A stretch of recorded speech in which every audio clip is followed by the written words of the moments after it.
It's like they accidentally discover that America's a racist nation because they're like, wait, why the fuck aren't we like being arrested constantly? Jacob Wohl had like a distant relative who was like, in order to inherit the Wohl family fortune and estate, you have 1 month to get arrested of accusing every police officer, every high-level federal official in America of rapes. Do you think they have like Ricky from Trailer Park Boys power when it comes to like federal, like the FBI comes to their houses? They're like, oh yeah, the FBI. They're like, the FBI comes to their house to arrest him. And they have the Ricky energy where they're just like, nah, didn't do it, man. Wasn't me. Holy got any smokes? Who could be Jacob Wohl's Trevor and Corey?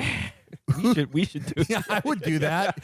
I would absolutely take the full read here form. this is the Daily Beast covering it. There's a lot. There's some gems in this article. So it says here, a Republican source told the Daily Beast that lobbyist Jack Berkman and internet troll Jacob Wohl approached him last week to try to convince him to falsely accuse Buttigieg of engaging him sexually while he was too drunk to consent. The source who spoke to the Daily Beast said Berkman and Wohl made clear that their goal was to kneecap Buttigieg's momentum in the 2020 presidential race. The source provided the Daily Beast with surreptitious audio recording of the media meeting, which corroborates his account. In it, Wohl refers to Buttigieg as a terminal threat to Donald Trump's reelection next year. Neither Berkman nor Wohl responded to repeated requests for comment on the story. It says, on Monday, a separate individual using the name Hunter Kelly published a post on the site Medium in which he alleged that Buttigieg sexually assaulted him in February. The post was tweeted out by David Wohl, Jacob's father, and quickly rewritten by the site Big League Politics. And love their chew, love their politics. When that story broke, it was like Pete Buttigieg is accused of rape. I was like, obviously sirens go off. I'll be like, I'll click through on this. And then the fact that it was on Medium. And no details of this encounter were shared at all. It just said, I've struggled really hard with this, but now it's time to share my story. Please follow this site for details to come at a future date. Yeah. And it's just sort of like, I was like, well, something, I'd like to know more. And then literally within 12 hours, it was like, oh, this is a Wohl Berkman production? Hell yeah. I knew it was because that Medium post was like the Gabbo is coming of Me Too. I was like, there's no way, dude. By the way, check out my SoundCloud. Yeah. I just like Buttigieg. I think that in 2022, LinkedIn becomes self-aware. And they create a Terminator.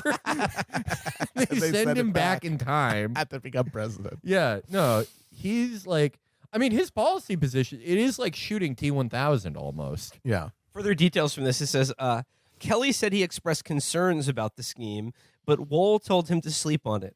When Kelly woke up around 11 a.m., Wohl was, quote, was already dressed in a suit because, quote, he can't do a Monday if he isn't in a suit. Oh, he's like the opposite of Garfield. He loves them. Loves those Mondays. Also, Kelly said, what's the opposite of lasagna? That is, I mean, he really like, I feel bad for him to an extent because it is like, he could have been Roger Stone if the internet didn't exist. Yeah. Because he has every stupid thing that Roger Stone, like, Roger Stone got good at that because there was no internet at the time, right, so he could just say anything. Right, even until like 2002, you could just be like, yeah, Al Gore actually owned slaves. And for like a week, people would be like, whoa, for real? And then they could, you'd have to make Drudge would link to it. Yeah. But back then you'd have to like write a letter to, the federal slave commissioner, and you'd see that Al Gore didn't own any slaves. But like now you can instantly check it. And, it's sort of like me and Quaaludes. I was born at the wrong time to do them. And Jacob Wohl was born at the wrong time to, if Donald Trump was elected in fucking 1980, Jacob Wohl would have been higher than Stephen Miller. Oh, yeah. He'd be like chief of staff or something. It is. Can you imagine if you and him were both in the 80s, you doing Quaaludes and dirty tricks? It would rule. You're wearing Don Johnson blazers and shit. Oh, my God. I would actually not do Quaaludes because I could have been an esports champion back then. What, playing Tetris? The ET game. I would be the only one who played it. He's the only guy who could jump out of the pit. Yeah, be the greatest in the world. So I would be the ninja. I would be the ninja of that time. But Twitch streams were just recording a Betamax and mailing it to people. So there's just a couple more really hilarious details here. Kelly's. This is quoting Hunter Kelly now, the guy who supposedly did this Medium post. By the way, never trust a guy where both of his names are types of green. Types of green? Hunter Green and Kelly Green. Ah. we got a color fan. Over Yo, I here. actually- You know, someone's been looking at swatches. I was hanging out from Quagmire with Family Guy last week, and we actually smoked some Hunter Green, and he's actually a very humble guy in real life. We smoked some of that Northern Lights Hunter Green. So he says, of Kelly speaking now says, Jack Berkman may have promised me a lavish lifestyle, but at a price that would cost me the two most important things to me, honesty and integrity. How could Jack Berkman was born wearing a fraudulent neck brace. What like there was a bathrobe he nicked from like the Trump Hotel in Manhattan. What lifestyle?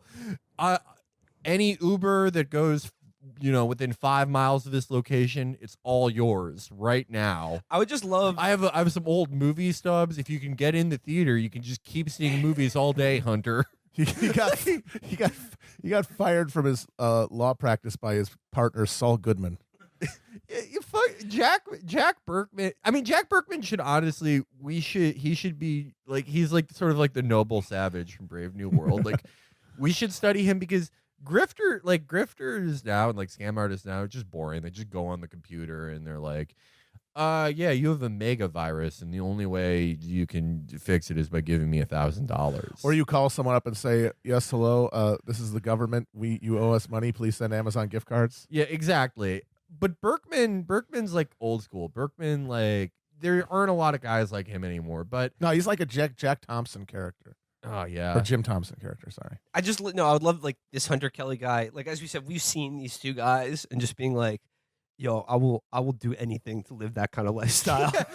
Good, not even being led into CPAC, having to like do a press conference at an escalator in front of an escalator and a large sweating man who's smiling very intensely. Yeah, Jack Berkman like inducts you into the lifestyle of being a canny political operator by showing you how to take dinner rolls out of Golden Corral in your pockets. Like the Skeeter dish, you got to wait for the hostess to turn around. He does the Alan Partridge large plate trick at all buffets. Yeah, Jack Berkman's like offer to Hunter Kelly was like, all right, I have a 7-Eleven fountain cup. Any 7-Eleven you go to, all the soda, and if you're good, I think I look at you remind me of a younger version of me. You probably even get some slushy in there, honestly. And you keep going with this. You say that Kamala Harris also did Me Too stuff to you. We could be talking. You may get, you're a bi-coastal person. You may get my In-N-Out cup. And that's you think about it. That's soda everywhere. You bring this up, Hunter. You like soda. You like a good lifestyle, right? You bring up the fountain soda scam, but in the story there's also this detail. It says yeah, when Kelly woke at around 11 a.m. where he says already dressed, he can't do Monday if he's not in a suit. The fabricated statement had been posted to Medium along with a fake Twitter and Gmail accounts in Kelly's name. Imagine being this dude and you're just like, guys, I don't really know about that. They're like, totally cool, sleep on it. You wake up the next morning, there's a Medium post with your name on it saying a presidential candidate raped you. Oh, God. And he's like, oh, guys, I mean, I don't know about this. He says, according to Kelly, Berkman tried to calm his nerves by claiming that he was a star and people are eating him up. You're a star, kid. Oh, Jesus Christ! This is like a politics version of Lou Pearlman. Yeah, like when Dirk Diggler met fucking Burt Reynolds. I know, but here's what goes. No. He says, "Kid, you're gonna be a star." And then it says the trio, according to Kelly, ate Subway sandwiches, during which Kelly continued to express his regrets. Berkman and Wohl tried to calm him down by promising to purchase any house I wanted and insisting that his family would get over it. You're eating at Subway. Your fucking carrot to calm this guy down was an Italian BMT. You couldn't even take him to a steakhouse. Oh my God! Couldn't even take him You're sitting in a Subway under just like harsh air conditioning. Jacob Wohl's cufflink fell into your fountain drink. That's just an old fountain drink cup from Jack Berkman's car. And he's like, yeah, we're going to buy you a fucking house. Your family will never have to work again, Hunter. Berkman goes to him, he goes, Yeah, you get that sub. You get all any fixings you want. They're on me. And he's thinking, that idiot doesn't know that they're all free. He says that, and then Berkman's like, I knew I was dealing with an equal. And then one last hilarious detail from this. Wohl, according to Kelly, said the scheme was part of a task force set up by the Donald Trump administration. Even Donald Trump would be like when Donald Trump has enough good instinct that when he lies about someone, it's just so weird and vague and doesn't get bogged down in specifics that like it's enough for his surrogates to be like, well, he could be correct under this circumstance. He would never do this. I mean, it's just too much work. Oh, yeah. But yeah. No, like the whole plumber's operation is way too complicated for anybody in that administration to bother with. That would be pretty fucking cool if there was like a Mike Ehrman trap. Like there's like just an old creep guy, old plumber, who's like the Trump people are like, you have to sort these guys out. He's just like G. Gordon Liddy's still around. Let's get him back. If you're Liddy and you're watching this, like, what are you thinking? You're just so frustrated, I bet. You're just holding your hand over the flame and staring into Jack Berkman's eyes. You're like, fucking sort yourself out, idiot. Jack Berkman is like a guy that the plumbers would kill for practice. Yeah. He's not even like involved in this game. And he's like, I just like this Hunter Kelly guy. I mean, this doe-eyed nitwit who's just got like caught up in this fucking idiotic scheme. Like at any point with them or like the woman who like literally got on a plane at Dulles, and then immediately went back as soon as she knew. She's like, "Oh, wait a second! I'm going to be on national TV, lying about a crime that the former head of the FBI did to me. No, thank you." They went along with it themselves, and now this idiot is just sitting at Subway pondering his future. I'm like, Wohl and Burke. Okay, I just got done getting sued over a tweet, and these guys are out here literally accusing, like I said, a former FBI director and presidential candidate of rape, and nothing has happened to them. No legal consequences, and I gotta say, it kind of owns, and I'm here for it. It's amazing. It's just like we're doing a crime spree in public, and no one's bothering to arrest us. I mean, it is like that. It's that would illegal, be right? There's gotta be. This has to be illegal. At the least, lawsuits. Yeah, like they're on tape being like, "Would you do crimes for us?" Okay. I mean, that should be the criminal justice. Just treat everyone like Berkman and Wohl. Like, okay, you've seen the Pusher movies, right? Oh, of course, I love him. I love those movies. But like in the first one, when he's like trying to get rid of the drugs, like in the first arrest, and like they get him with like 80 million pounds of coke on him. And they're like, all right, you have to go to jail for 3 weeks. Like, that's what it should just be like. Yeah. Like, No, this is like, these guys, it's like pain and gain if they didn't use steroids. Yeah. Like, just absolute oafs, doing crimes in public and then somehow not getting arrested. Although those guys eventually went to jail. We'll see. I think, like, to an extent, like, if we're just treat most crimes like this, we'll have a more whimsical country. Yeah, absolutely. Like, clearly, this is a country that needs to laugh. Yeah. Like, all our food products are, being like, it's okay if when you come to Burger King, you can take your bracelets off to show that show us that you're cutting yourself. It's okay. If there were more just like goofy hucksters and guys like this, just if there were more oafs. Yes. It was more. We okay need public oafs. Yeah. We got an oaf deficit right now. If we had like, our justice system was incredibly racially biased and just all types of people could try things like this. Yeah. And no one gets hurt. But it's just like, just do whatever. Yeah. Just have fun. Yeah. Get crazy. Yeah, have calliope music piped into every public space. There should be a white guy who claims that he's Steve Harvey's son. That should be a story for 2 weeks. There should be there can be like a Hasid and a black guy like fucking accuse John Brennan of like selling them a car that blew up.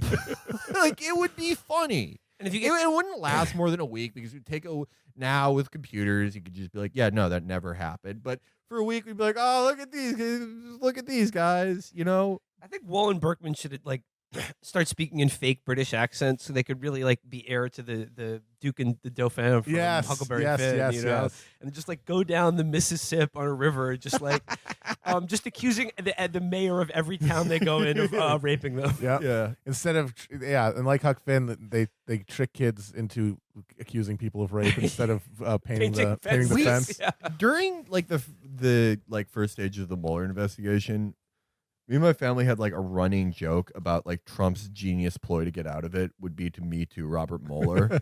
And he just does a shitty job of it. And he's like, tried to touch my Johnson. Really, really not good. And that's what happened. That's literally what they're doing. Wait a second. That's literally what Moby did to Trump. Moby put his dick on Trump's hand. Or he claimed that in a recent interview. Yes, he said that. He said it was after 9/11 and he was so depressed on drugs, his friends dared him to do it, and he just like touched Trump's hand with his penis. What the fuck? What? Our You didn't see that? Our president is an assault survivor. What the fuck? He's been doing this president stuff as self-care. Okay, I'm looking this up. This is from Fox News 1 day ago. Moby says he rubbed his penis on Trump. The singer makes the bizarre claim in his upcoming memoir, Then It Fell Apart. In it, Moby details the alleged prank on Trump, as well as his past flings with actresses Natalie Portman and Christina Ricci. Don't care about that. He became Trump in that. Like he's No, he literally became Trump in that because he brags about like doing an assault, and then he's like, "I had Christina Ricci when she was good, folks." He said he wrote that when he and his friends who had been drinking noticed Trump standing a few yards away from them, one pal suggested Moby knob touch Trump, which he explains is when you take your penis out of your pants at a party and brush it up against someone. Really, I asked, should I? Moby wrote in the excerpt. He described Trump as a mid-level real estate developer and tabloid newspaper staple whose career had been recently resuscitated by reality. Shit, I said, realizing I now had to knob touch Donald Trump. I drank a shot of vodka to brace myself, pulled my flaccid penis out of my pants, casually walked past Trump, trying to brush the edge of his jacket with my penis. Luckily, he didn't seem to notice or even twitch. I think Trump should respond to that story, but be like, Moby, he loves Trump. He loves MAGA. He put his penis in my jacket pocket. He was wonderful. Me, that's a sign of approval in many cultures. This honestly sounds like a fucking lie. I'm gonna be like this. Because Moby's told some tall tales before. Indeed. Do you remember when Moby said the CIA told him to post about Trump Russia? No. God, I love Moby. I'm a huge defender of Moby. Moby is a friend of animals. Moby and Morrissey. Movie. You don't like their music, but you just like them as people. Right, exactly. I think that, Moby's music too upbeat. Morrissey, stop being so sad, buddy. But great guys. No, I think I'm a huge defender of Moby's music. That Extreme Ways, Born soundtrack, fucking bangs. If you're like me and you spend an hour a day doing Kovacs Aim Trainer, that's your fucking song.